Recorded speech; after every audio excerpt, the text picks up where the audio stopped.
Hello student, welcome to Step Up Academy. तो अभी अभी नोटिफिकेशन आया है एक सीबीएसई की तरफ से।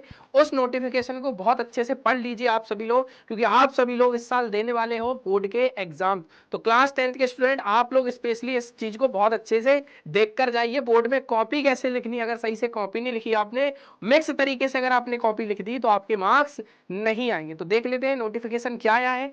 सबसे पहले आपको सीबीएसई की वेबसाइट ओपन करनी है। जैसे आप वेबसाइट ओपन करोगे तो ये इस तरीके का आपको वेबसाइट दिखेगा। मेन वेबसाइट है सीबीएसई की है।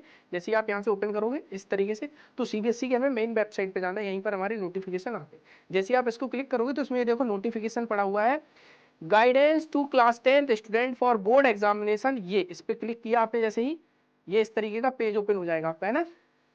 ये देखो ये पेज ओपन हो गया। बोलो सर इसमें क्या था।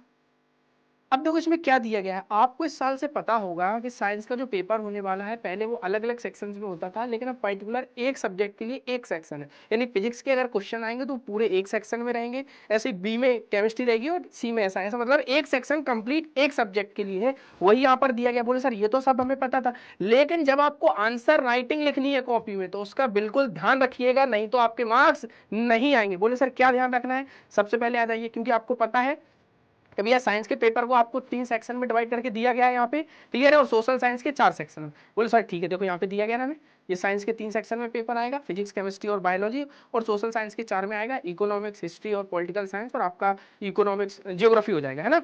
अब देखो कॉपी लिखते समय किन चीजों का ध्यान रखना। सबसे पहला, student will divide the answer book in 3 section in science and in 4 section in social science for writing answer. अगर आप साइंस का पेपर लिख रहे हैं तो अपनी कॉपी को आप 3 सेक्शन में डिवाइड करके रखिएगा, क्योंकि पेपर भी 3 सेक्शन में डिवाइड है। वैसे ही सोशल साइंस की अगर आप आंसर राइटिंग करेंगे तो आप कॉपी को 4 सेक्शन में डिवाइड करके लिखिएगा। इसके बाद बोलो सर क्या, replies of question are to be written only within the space identified for the concerned section only। जिस सेक्शन में जो क्वेश्चन दिए गए हैं उनकी जगह आपको पता है फिक्स है, उसी में आपको लिखना है। कोई किसी क्वेश्चन को किसी दूसरे सेक्शन में नहीं लिखना है, मिक्स तरीके से कॉपी नहीं लिखनी है।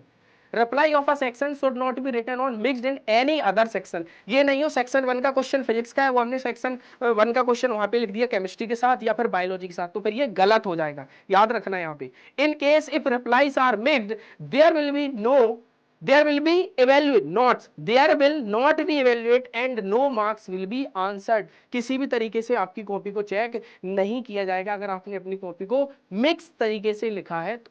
समझे, यहाँ पे क्लियर लिखा है, इन case if replies are mixed these will not be evaluated and no marks will be awarded। किसी भी तरीके से आपको मार्क्स नहीं दी जाएंगे। बोले सर हम तो आरटीआई लगा देंगे, है कि नहीं, कॉपी मंगा लेंगे सर अपनी फिर से चेक कराने के लिए। वो भी लिखा है यहाँ पर, such mistakes will not be accepted and addressed even during verification of revaluation process after the result and declare. बहुत सारे लोगों को लगता है रिजल्ट में दिक्कत हुई तो वो रिवैल्यूएशन के लिए प्रोसेस कर देते हैं, लेकिन वो भी नहीं किया जाएगा, क्योंकि उन्होंने पहले ही गाइडलाइंस दे दी है कि आप अपनी कॉपी को इस तरीके से लिखिए। तो क्लास 10th के स्टूडेंट जब भी आप अपनी आंसर शीट लिखें तो इन बातों का ध्यान रखें, और अभी से आप जो सैंपल पेपर सॉल्व कर रहे हैं उनको इसी तरीके से सॉल्व कीजिए।